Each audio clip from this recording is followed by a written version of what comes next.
Hi, I'm Tamara Hanes, and I am here with a longtime friend of AQS, Gina Perkes, and she has another incredible quilt in our contest, and we're excited to visit with her. Welcome. Thank you. I'm happy to be here. Yeah. It's always fun. It is, isn't it? Yeah. And it's always different. Always. Yep. Yep. So you have this incredible quilt, a summer Christmas, and we can't wait to hear all about it. So this is a collaborative quilt that I made with the appliqué artist. Her name is Mariya Waters, and she's from Australia, which is why the quilt has its name, A Summer Christmas, because Australians have Christmas in the summer, and it has very much that kind of feel of just the reds and greens and golds, which are really kind of give you that Christmassy feel. So she contacted me and wanted to do a collaboration together and asked if I would do the long arm quilting, and of course I said absolutely. She actually was a past Best of Show winner for Paducah. I thought I recognized the name. Yeah, Okay. and it was so neat because she had this quilt, I think, oh gosh, I'm drawing a blank, Renaissance maybe, something like that. Anyways, I remembered it clearly because it was just one of my favorites that I'd ever seen here at the show, and I thought, oh my gosh, she wants me to quilt with her, yay! Right. So she asked me to quilt for her and do a collaboration, and that's where I come in.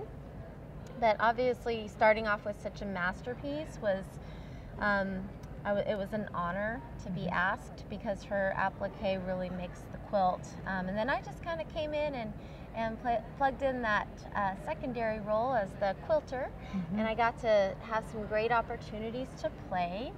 I wanted to kind of combine some of her applique details in the quilting just to sort of celebrate that original design that she had done. I love these echoes in between the circles, and yes, it really seems to complement the batiks in here too, doesn't it? Yeah, I mean that's kind of, I always try to create quilting designs that won't take away from what you're starting with, so that both parts of the quilt can play an important role and be enjoyable to view, create nice texture, and not compete with each other. Right. So talk about your process. So when you saw the quilt, did you just sit with it a while and then start sketching, or how does that come about? Well, the nice thing with this particular quilt is she had designed it in a program like Illustrator, so she had it all done in a vector format. Okay. So she emailed it to me ahead of time, even before I had the quilt. So I was able to really look at the shape and what I would be working with in terms of just the shape, not even the colors, which tend to kind of evoke different emotions when you see the color and you feel the texture of the fabric. So it was really nice to have that ahead of time so I could start kind of auditioning. And my process is always to simplify by creating more manageable little areas to work within. And since her design is very symmetrical, it lent itself really well to my process, which is to take kind of a corner or actually just a wedge or an eighth. This would be an eighth of the design. Do you see that? I do.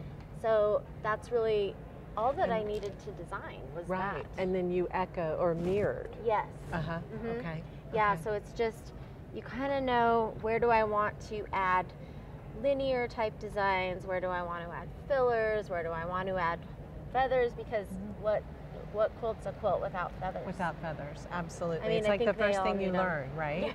Yeah, they all need feathers. So that's kind of how I approached this quilt. And I did take a while. I took a long time. I'm really slow. No, you've got to be a perfectionist, you know, and yes, no, it's beautiful. I can't imagine, how long did it take? I can't imagine. So, you know what? I don't keep track of my time. Oh, okay. I feel like it takes the whole, like, romantic, you know, feel of this just getting lost in the quilt. Yes. So it took a long time, but I don't know how long as far as hours go, because it just takes the fun out of it. Right. You realize, okay, I've been here for 12 hours and my laundry's piling up and nobody's fed, and then you start to get depressed. Right. So if you just don't keep track of it, you don't know. Right. But I would probably guess maybe around 200 hours in the quilting. Mm-hmm. Not near as much as she has in the applique, but Right. still a good effort. Mm-hmm. There you go. Got some effort in it. And when it's something you love, it just doesn't matter how long it takes, does it? So 'cause Right. that's part of the journey. Yep. So, Yep, yeah. exactly. Well, you ladies did a beautiful job. Beautiful job. And someday, Thank hopefully, you. she'll be coming to one of the future AQS QuiltWeek. Yeah, and we I'm can sure talk she to her. will. Yep, Yeah, and we can talk to her absolutely. too. Yeah. Well, thank you so much. Is there anything else you want our viewers to know? Just, I mean, come to the shows, and when you can look at these quilts in person, it's incredible. I'm so honored to have placed in the show. The competition was just incredible. I mean, looking Absolutely. around, I would think, oh my gosh, there's no way I would win anything. Then to win something is, oh my gosh, Yes. it's so neat. So all the quilts are amazing, and you just don't get the feel until you're here standing 6 inches away from all of the quilts and really get a nice look at all the details that are incorporated. And so that's what I would say, just come to shows. And then you walk away and you're like, I can't wait to get started. And Yeah. you've got that special project that you've been thinking about back, and you're like, you're just inspired to start it. So, Exactly. Mhm. Yep. Or just maybe it confirms the color scheme you're kind of dreaming of, that yes, it will work. Absolutely. So, Absolutely. yeah. Definitely. Well, Gina, thanks so much for spending a few minutes with us. We really Yeah, appreciate it. Of course. And Thank I hope you. you are so welcome. And I hope everyone takes Gina's advice and comes and gets inspired at a future AQS Quilt Week, and then goes home and starts that special project of theirs.